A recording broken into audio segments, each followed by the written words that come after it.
Hello, my name is Mark Asmus and I'm with Beyond Software. In this video, we will cover a complete overview of the project capabilities within Beyond Software. Let's start out by taking a look at the various setup options within Beyond Software. You can start out by taking a look at the project policy screen. This screen sets up some of the system-wide settings. You can change the caption of project, maybe you want to call it a job instead. You can change the task caption, maybe that's a job or a WBS number or something like that. You can specify whether you want to split up your task IDs into different segments or just have a single segment. You can specify your default task, various assignment and costing options, various restriction options of charging and allowing exclusions.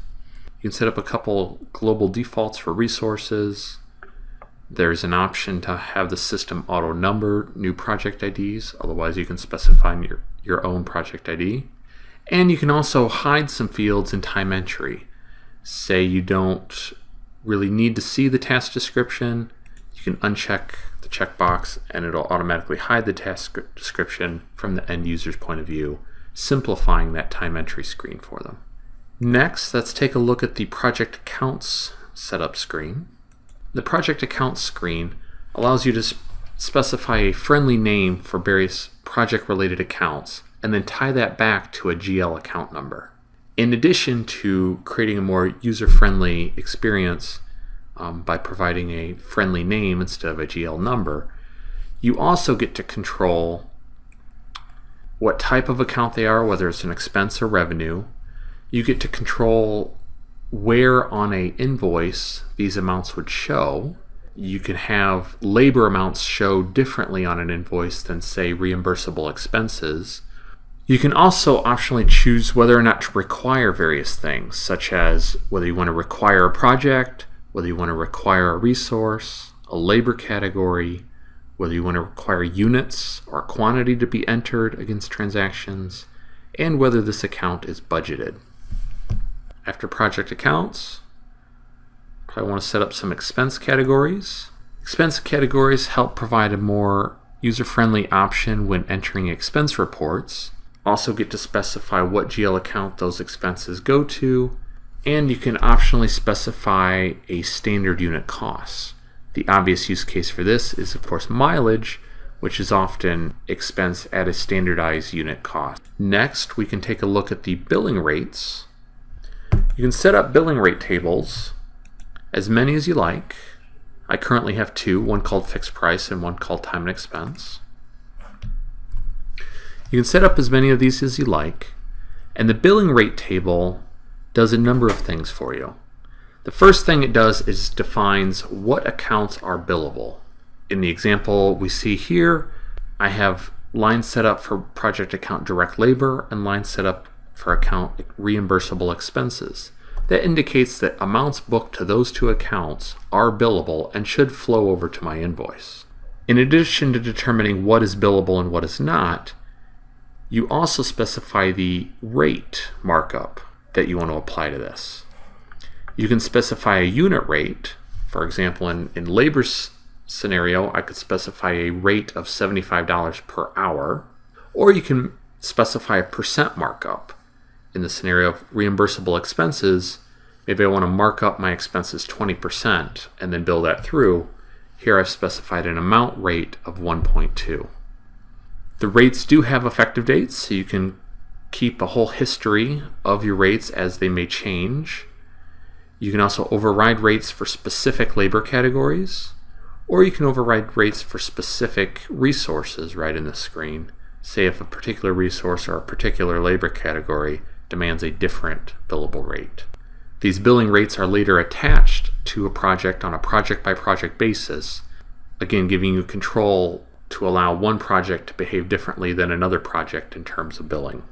Once these four screens are set up, this establishes a nice baseline to get you started in setting up your first project and resource. Next, we'll talk about setting up projects and resources in the Beyond Software system. Set up projects, we'll go to the project screen.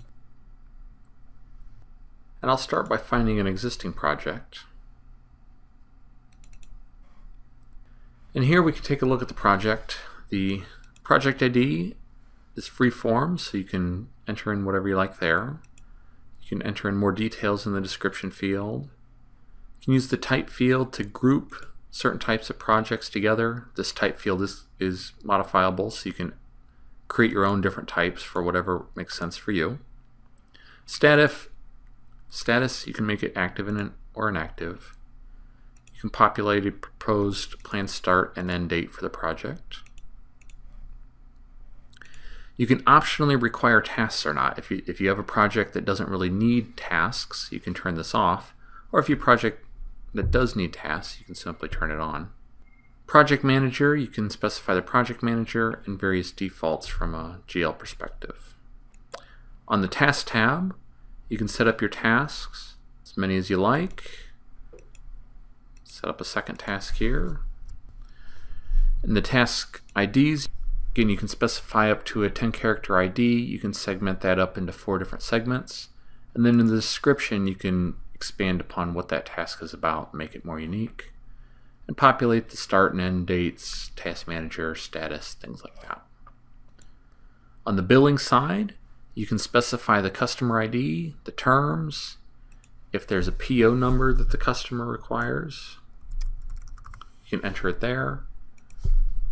You can enter a little message that'll show up at the bottom of the invoice if you want. You can then also specify the invoice format. Now, all reporting in Beyond Software is done using SQL Server reporting services. So this first dropdown, the project invoice format, specifies the master SSRS report that you're going to use for invoicing. There's a number of different choices with different levels of detail and with or without logos and things like that. And then you can further refine that invoice format using the next 2 dropdowns. For items booked to a labor account category, you can specify the level of detail. So whether you just need to see it by task or by task labor category, or maybe you need to see the resource's name, maybe the resource's name and the date, that will help further customize how that invoice will display and the level of detail that it'll display on that invoice. Reimbursable expense items, you can specify a different level of detail. Maybe if you need to see the project account and the resource, or the project account, resource, and date, or maybe you just need to see the project account on the invoice, you can specify it there. So using the combination of the invoice format, labor billing format, and the expenses format, there are a lot of built-in options for tweaking how the invoice will look for the customer. Once the format is selected, you can specify the billing rate.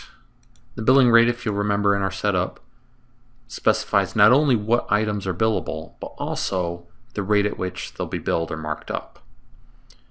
Again, you can specify which one, you can specify a new one or none at all if this project's not billable. If you have maybe a one-off change for this one project, maybe somebody's going to be billed a little bit differently than your normal billing rate. Since it's specific to this one project, maybe you don't want to set up a whole new billing rate table just for this one project. You can use rate exceptions. And from within here, you can specify more granular level. So you can override it by resource, by task. You can specify things to be non-billable and specify a specific rate. You can also specify a billing schedule. Maybe if you aren't billing time and expenses and you just have a predefined billing schedule, maybe a fixed price, you can specify what date that bill is to be sent out, the units, and the amount, and a description. And then that will automatically load up when you go to run your billing monthly, weekly, or however often you run it. The Budget tab allows for some flexible options. You can pick at what detail level you want to budget your project at. If you just want to specify a simple revenue and expense budget, you can budget just globally a pool of revenue, a pool of expenses, and show your net from there. If you want more detail, you can maybe budget by project and task and show revenue and expenses by task. You can also get even more detailed, maybe project, task, account category. And now I want to specify revenue of 1,000, and on expenses I'm going to expect $500 of labor expense and another $300 of reimbursable miscellaneous expenses for this task, for this project, showing my revenue budget of $1,000, expense of $800, and my expected net profit of $200. This screen also allows you to track quantity and an amount, and both an original and a revised budget, all within this nice, clean, convenient view. So that's the basic overview of setting up a project. Once you got your project set up, your resources can now book time and expenses to that project, and you can process billings. If you haven't set up resources yet, you can do so from Projects, Resources, and I'll select an existing resource. And from here you can see various options. You can track the name and active, the address, employment date, who the team leader is, things like that. There's also a detail grid that allows you to specify effective dates and various defaults for the system. Their default department, their default project account, their default labor category, pay category. You can also track a pay rate and a standard cost rate. Within Beyond, you have an option of costing based on the resource or costing based on the labor category. So if you choose to cost based on the resource, you can enter that resource's standard cost rate here. And this is what will be used when timesheets are processed and posted. Now let's take a look at time and expense entry in Beyond. To enter time and Beyond, there's a few choices. You can use a daily timesheet view or a weekly timesheet view. The weekly timesheet view is nice because it gives a listing of all the projects and then columns for each of the day, making for really quick and easy data entry. It takes me to my current week, and now I can start building out my timesheet. Another helpful little tip is I could jump to the previous week and actually make a copy of this as sort of my template using the Save As button. Save As button is not just a weekly timesheet concept. It's actually available in a lot of places. You can use Save As to make a copy of an existing project, make a copy of access rights, make a copy of an expense report or a timesheet or a lot of different things. When I click it, I'm prompted for my new timesheet date. Okay, 10/4, that's good. And whether or not I want to clear the comments. I'm going to actually keep my comments. I'll say OK. Now it jumps me to this new week ending date, and it already has this list of project and tasks populated for me. This project I maybe worked 8 hours, 4 hours. This one I worked 4 hours, 8 hours. I'll save. If I need to add a new project, I just click into a new line. There's a few ways of entering a new project ID. I could start typing it. It'll try and populate it with what it needs to be. Or I could use the drop-down button, which will show me a list of my recently used projects. So it's going to remember that I've used these 2 projects recently and jump straight to them. If I don't see it in my recently used project list, I can use the lookup, view a lookup of all the projects that are available in my system. I can select it, I can enter comments that'll show up on the invoice, and I can enter my time. And as I'm entering this, I get totals for the project and task combination, I get a week total, and I get daily totals as I go. And this is immediately updated as soon as I enter time. All these totals flow through, helping me to identify missing time or if I have my time booked to the appropriate project. For expense entry, I would go to Projects, Expense Report Entry. This will start me out as a new expense report. Again, I could use Find to look up one of my previous expense reports and just do a Save As and create a new expense report using these values. Or I could start out with a blank slate and enter from there. You can specify those expense categories that we set up earlier: hotel, meals, mileage, non-project expenses, things like that. That'll default in a description. You can select the project that it applies to, the task that it applies to, quantity. In the case of mileage, the unit cost defaulted in for me, otherwise I could enter whatever I want, and then the total cost. When I'm happy with this, I can save and submit it for approval. It does show me totals at the bottom, and I do have an option to either attach something using the attachments feature. And again, attachments is another feature that's really available system-wide. It's not just an expense report feature, and there's no setup required. It's available out of the box to any customer on Beyond. They can immediately start attaching files to things like project files, resource files, or expense reports. So I can attach maybe a receipt of one of these expenses. I'll select New. My source is a file. I'll select my file, which happens to be on my desktop, my receipt. I can rename it if I like, and I can attach it, and away it goes. I can attach as many attachments as I like for easier viewing later on. I can also print an expense report printout. This is helpful in case you need to print something out to sign or turn in along with your receipt. It provides a summary of what you entered along with some signature lines and dates at the bottom. This can be printed to a printer or exported to a PDF or whatever is needed. And now on to project invoicing. For me to start project invoicing in Beyond Software, I would actually start in my console, Project Transaction Pending and Build console, to make sure everything that's billable is ready to go. We'll take a look at consoles in more depth later, but right now I'm using this to verify that everything that should be billed is processed in the system.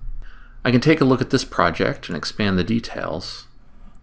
And here I can see 33 hours entered against this project, but I can see my billable hours is 0 and my billable amount is 0. In the journal type, I can see these are all pending timesheets. That indicates to me that these timesheets have been entered, but they haven't been approved yet, therefore they can't be billed yet. Right from the console, I can jump directly to the timesheet, and I can either approve it if I have access rights to do so, or I can send a note to the person who should be approving it using the send function.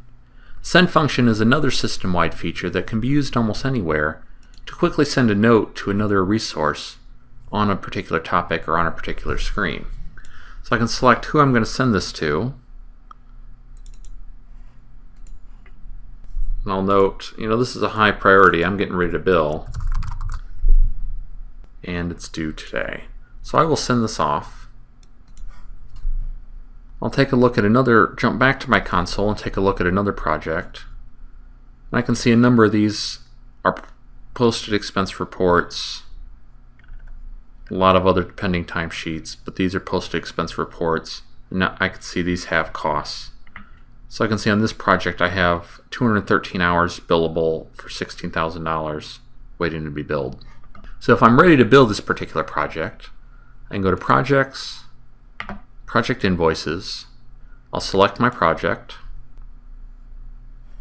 And then based on my invoice date, maybe I'm going to invoice as of the 9th, I can click Update Detail, and it'll populate my detail grid with any billable item that hasn't been billed yet for a date less than or equal to my invoice date.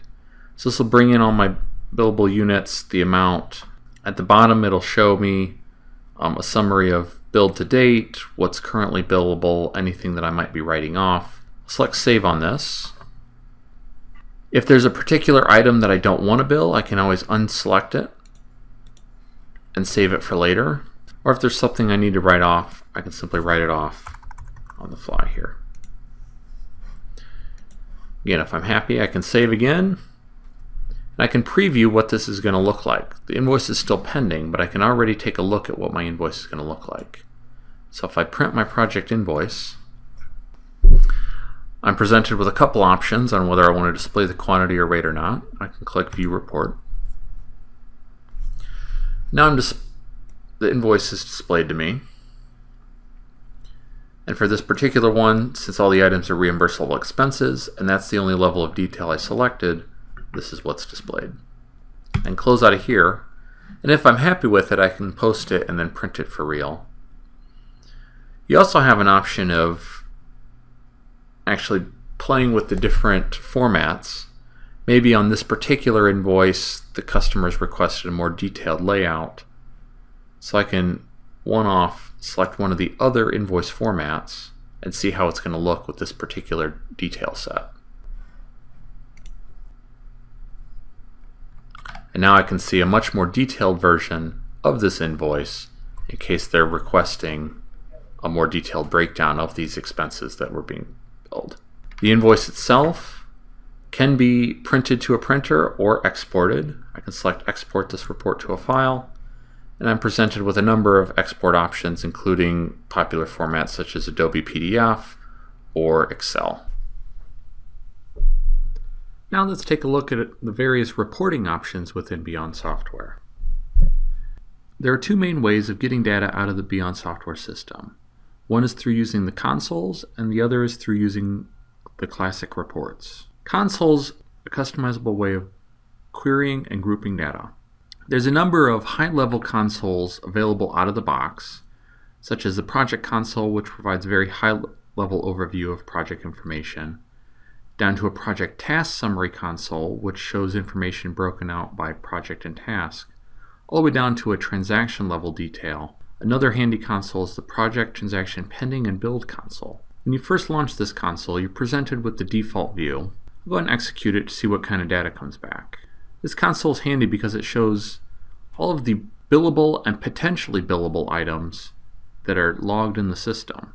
It's nice because you can see things like pending timesheets, which are transactions that haven't even been processed or approved yet, to help give an idea of what might be coming down the pipe in terms of billable hours or expenses. From here you can do things like grouping. I can grab a column, drag it up, and now all my transactions are grouped by project ID.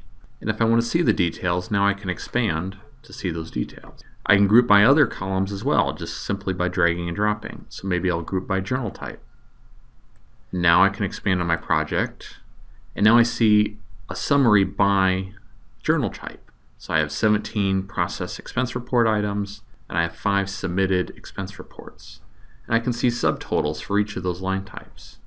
If I want to drill into those details, I can expand on that. You can also move around the columns, hide columns, and add columns. So task description, if I don't want to see that, I can simply right-click, hide it, and it's gone. If I want to add a new column, I can manage columns and see all of the available columns for this console. You can see there's quite a list of choices here. The consoles don't stop there. You can resort by the columns, you can get the summary, totals, totals overall, and when you expand down to the detail item, you also have a handy link that can jump you directly to that transaction. I can simply click on the document number, and it takes me directly to that source transaction. So in this case it was an expense report, so it takes me to that original expense report entry screen. Now that I've gotten things arranged how I like, maybe I like this grouping and filtering and column selection, you can also save this information by selecting Save View, and I can save it as a new view, and I can then choose, do I want to make this view my default? Yes, I do. So now every time I load this console, it's going to take me directly to this view. I also get to choose whether I want to share this view with other users in the system. Finally, there's also an export option. Expand on some transactions here, and so now when I export, I can export these transactions to Excel, and now within Excel it exports it using the same grouping options that I selected in the parent. So now from Excel I can expand on this, I can see all my transactions, and do all that great stuff in Excel that you expect. So the consoles within Beyond Software are extremely useful and provide an excellent reporting and starting point for most users of the system. In addition to consoles, there's quite a number of reports as well. All the reports within Beyond Software are SQL Server Reporting Services reports. We can view the list of standard reports by going to Reports. And we can see there's a number of reports ranging from aging to cash to customer lists, employee lists, GL trial balance, and quite a number of different project reports. We can pick on one here, say the project time report. In each of these reports, you'll be initially prompted with various report options. The report options are specific to the report and give you control over what level of detail you're going to see on the report, the date range that you want to view the report for, and often you will get an option to filter data on the report. When you're ready to run it, you can select View Report, If I wanted to change the options, I can simply select change the report options for this report. And maybe this time I'm going to filter by project. So I'm going to select maybe these two specific projects. I'll say OK. And now I'll select View Report again. Now I can see I'm viewing the transactions just for those two projects that I selected. Once I'm happy with the report, you can of course print it to a printer if you so choose. You can also export the report to a file. There's a number of standard file formats such as Adobe, Excel, Word.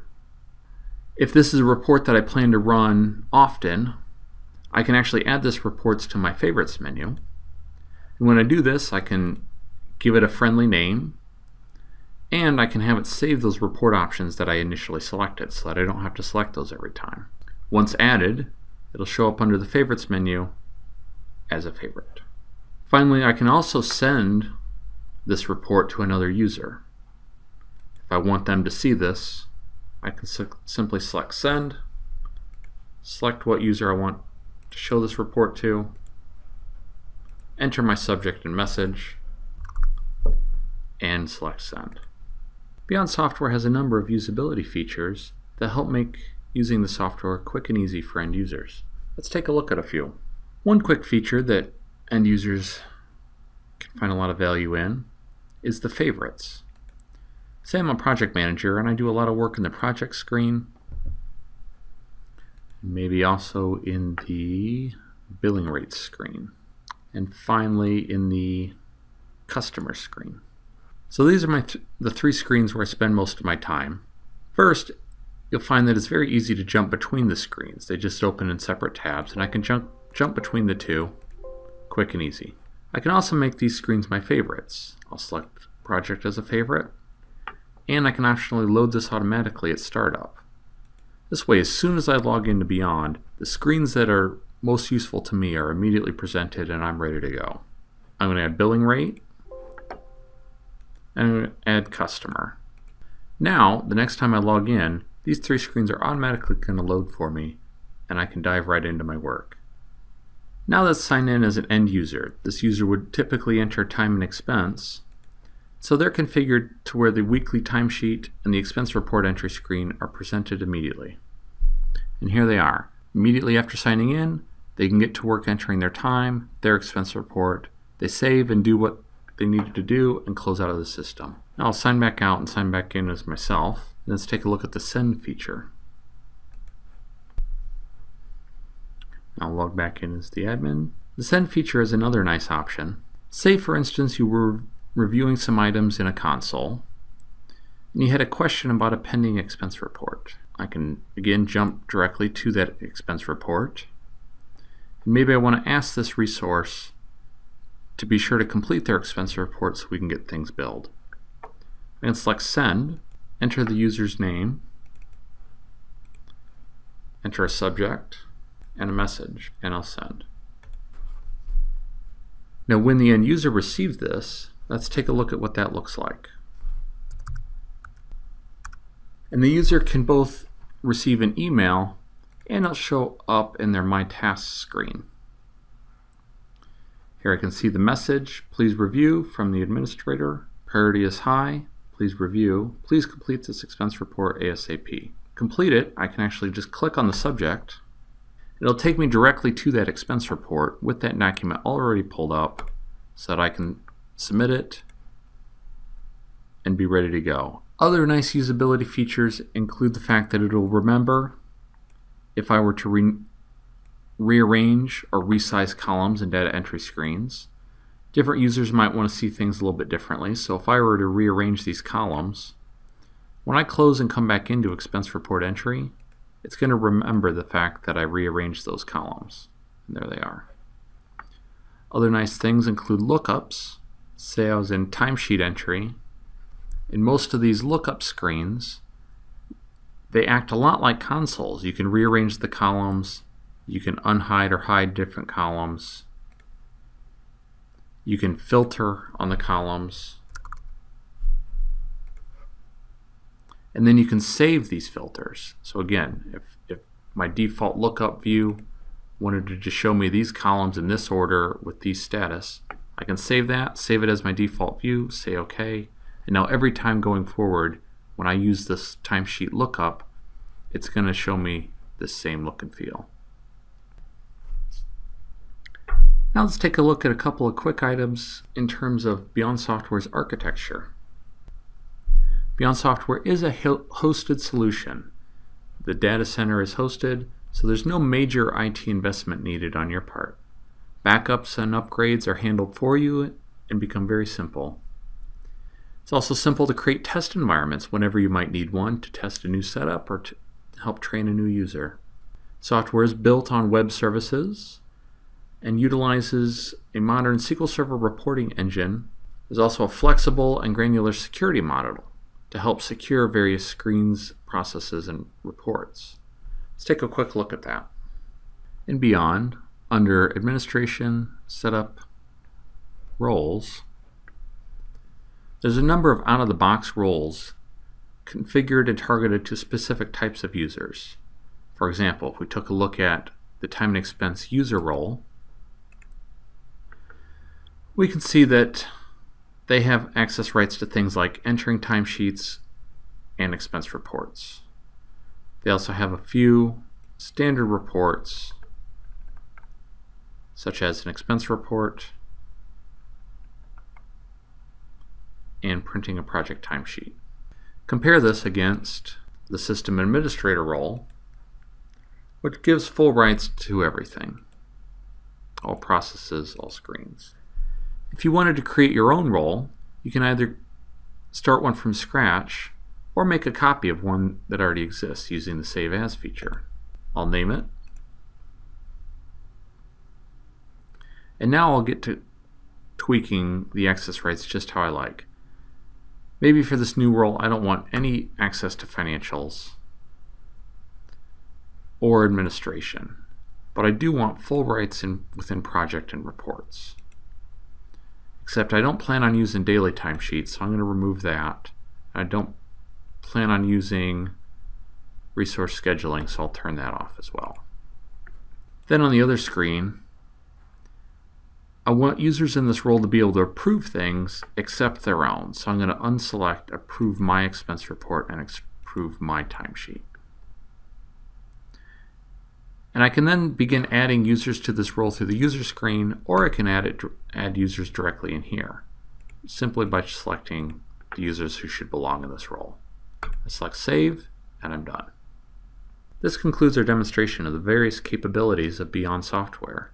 Thank you for your time.